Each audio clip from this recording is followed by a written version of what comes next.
morning. I've come down to Elgol. I suppose you call it a beach. It's got the biggest pebbles I've ever seen. If you ever complain about a lonely beach again, come here.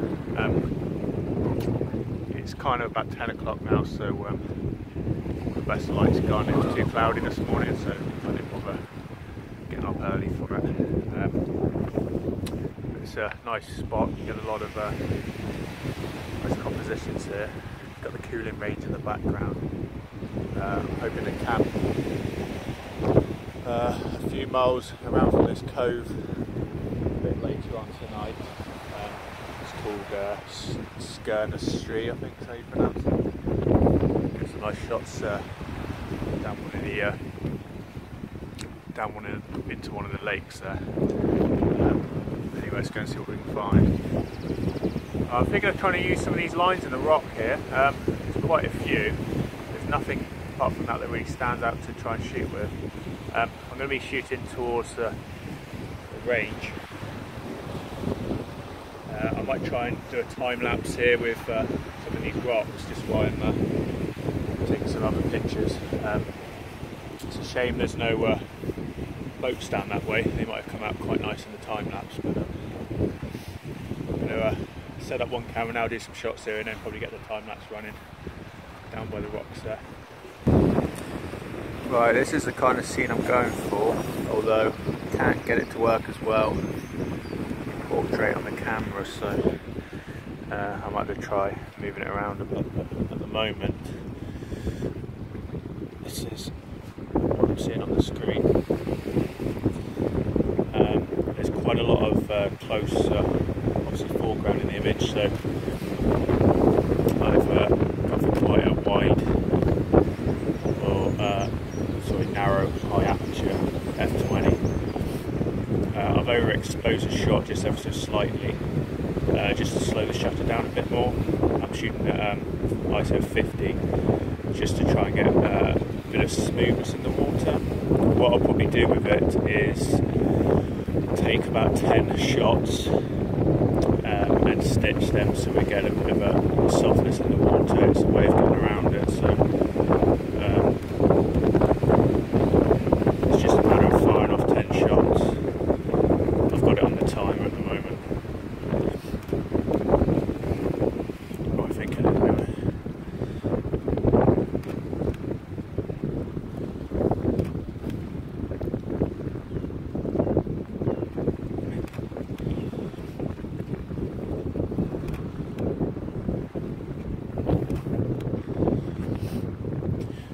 I'm shooting with a polarizer on just to take the reflections off the rock and darken the sky. Right, my battery's going to go flat on the phone in a minute, but I managed to get a portrait composition. What I've done is I've actually trying to do a panoramic shot to try and get it all in, but it is skewing the image quite a lot as I turn, so to see how it comes out later.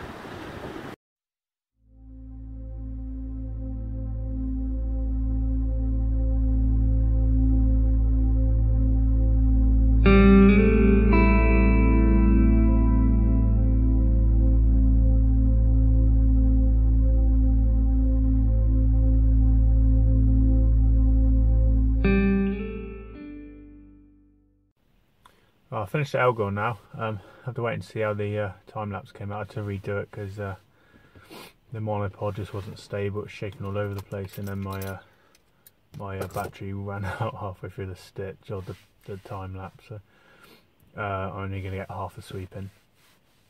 I'm just going to go probably head to Ferry Pools in a bit. Probably going to walk straight from there to Sgurr Na Stri, which is a quite accessible hill that looks down into the Cullins. Probably going to camp up there tonight, try and get a sunrise and a sunset there. I was planning on parking at a place called Kilmary, which is about an hour walk to the hill, but I'm actually going to go from Sligachan way. It takes you through the nature reserve, so you do apparently quite often see eagles there, so going to go that way, hopefully see some eagles. I think it takes you past the ferry pools anyway at Glen Brittle, and then you can follow on to the hill. So.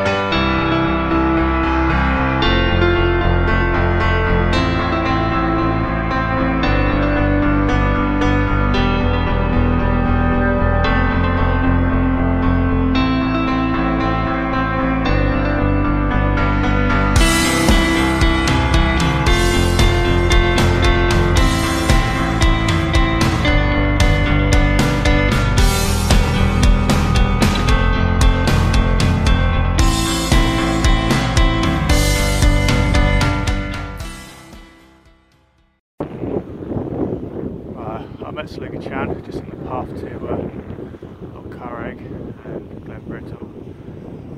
Quite a lot to carry. I've got my camera bag and my kind of hiking bag. Really, I need a bigger bag, but it's quite nice weather, so hopefully head up there. Won't be too windy at the top, hopefully. Yeah, see what we can find.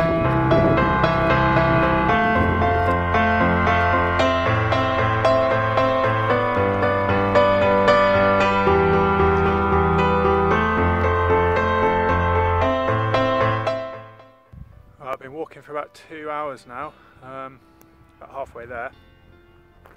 It's a lovely place. It is a fell trek. I think I've done about 5 miles, 4 miles.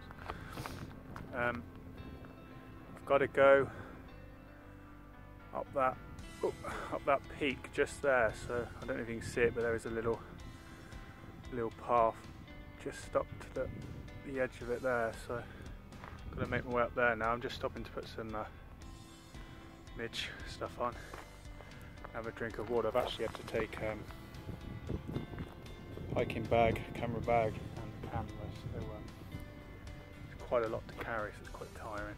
Anyway, I'll see you at the top of the hill.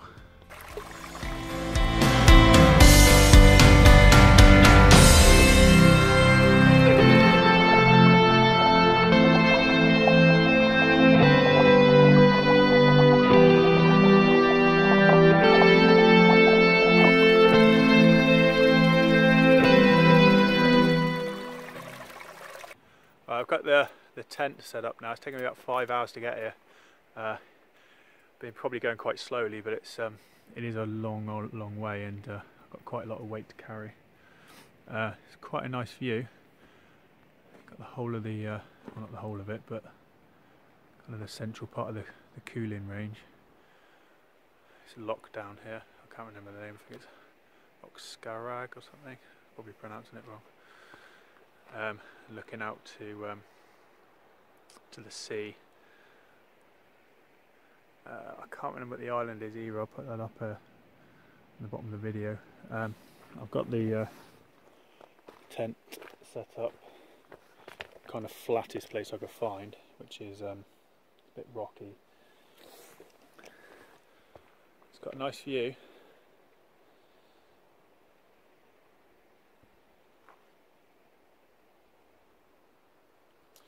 Probably going to set up a time lapse in a minute, just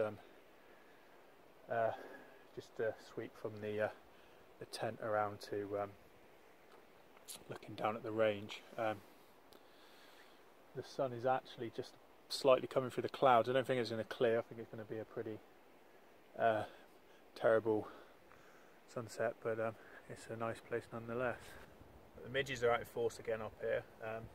I've got this midge stuff. It does work quite well, but when they're swarming, you do have to apply a lot of it. It doesn't seem to stop them swarming around you, it just seems to stop them biting you. So, but you get the odd one that breaks through. So, I definitely recommend it.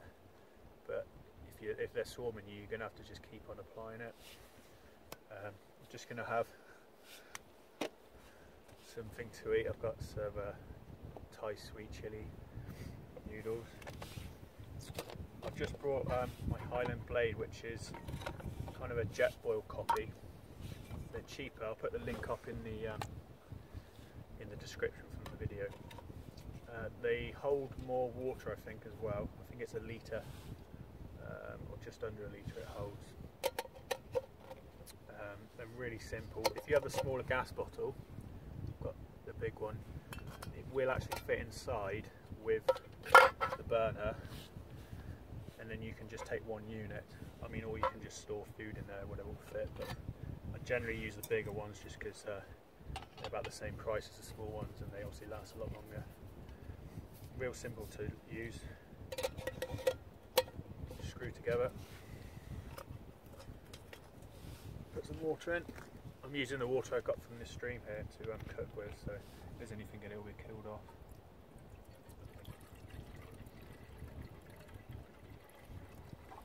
I've got measurements inside as well for the level, so it's quite handy. And then you just light it. And that's it. It's really efficient because it's got fins in the bottom. It'll take probably about a minute to boil that. So I'll have that tasty treat and I'll see you later. So many midges.